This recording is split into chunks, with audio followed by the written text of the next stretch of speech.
আসসালামু আলাইকুম এভরিওয়ান, কি করেন সবাই? আশা করি ভালো আছেন। তো আমার শরীরটা বেশি ভালো নেই, এর জন্য গলার সাউন্ডটা এরকম। তো আজকে আমরা যাব মিনি সুইজারল্যান্ড। সিলেটের মধ্যে যারা যারা আছেন অবশ্যই এই জায়গাটা মানে নাম শুনছেন, নতুন একটি জায়গা ভাইরাল হয়েছে হাওরের মধ্যে। গাছ টাস মানে অনেক জায়গাটা একটা দেখতে সুন্দর। তো আজকে জুম্মা নামাজ পড়ে এখানে যাওয়ার উদ্দেশ্যে আমি রওনা দিলাম। তো দেখতে পারছেন এখন আমরা আছি গলাবাজার, অবশেষে গলাবাজার চলে আসলাম।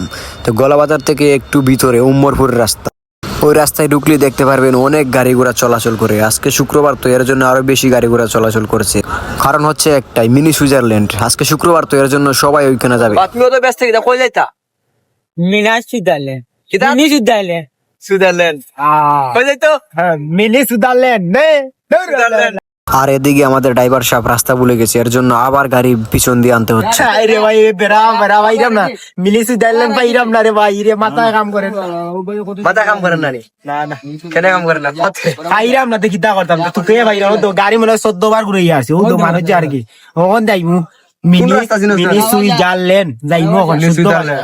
ওখান যাইমু 17 ডাইরেক্ট ও তো চাপড়ি গলা লাগে রাস্তা চিনে আমরা লাগে ভঙ্গাম করে ওই দেখো ও কালাটা চাপড়ি গো ওই দেখো বাইতার হইছে তো কোনো কোয়া পাইছে মনে হইতো কই তুমি কিছু কইতে ও কিছু কালে তুমি রাস্তা চিনো না ইসলাম নয়া সুদারল্যান্ড এই। ও দেখা তাইরাম ও যাইরাম মিনি সুদারল্যান্ড এই। আচ্ছা ওই কি তা প্রেমিকা লিয়ে যাওয়া যাবে নি এই মাতো ভাই ও ভাই কইতে বন্ধ কর তুই দিন করা তারপরে আমি হইতে সারে আমি ফুরিন্দে সাই মানে ফুরিন্দে তোমার ডিস্টার্ব করে নাকি তা ইয়া আল্লাহ এটা অপমান অপমান ফুরিন্দে কোন ডিস্টার্ব তুমি একজন সেলিব্রিটি মানুষ মিয়া টিকটকার মানুষ মিয়া ঠিক আছে টাটা দেও ঘন্টার পর ঘন্টা অপেক্ষা করার পর আমরা অবশেষে চলে আসলাম মিনি সুইজারল্যান্ড কিরকম লাগলো তোমার বলো ও গেছি না গেলে তেমন সুন্দর কি না তো দেখেন মিনি সুইজারল্যান্ডের অবস্থা, মানে কি বলবো ভাই, একবারে অসাধারণ জায়গা। দেখতে পাচ্ছেন গাড়ি ঘোড়া মানে ভরা ভাই, অনেক মানুষ আসছে ওইখানে। তো প্রায় 2-3 ঘন্টা ঘোরাঘুরির পর আমরা চলে আসলাম, আর এদিকে অনেক রাত হয়ে গেল। দেখতেই পাচ্ছেন আমরা আসার পথে এখন রাত হয়ে গেল।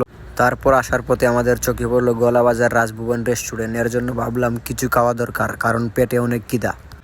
ভিতরে এসেই খাবার অর্ডার করলাম, করেই খাবারের জন্য অনেকক্ষণ ধরে বসে আছি।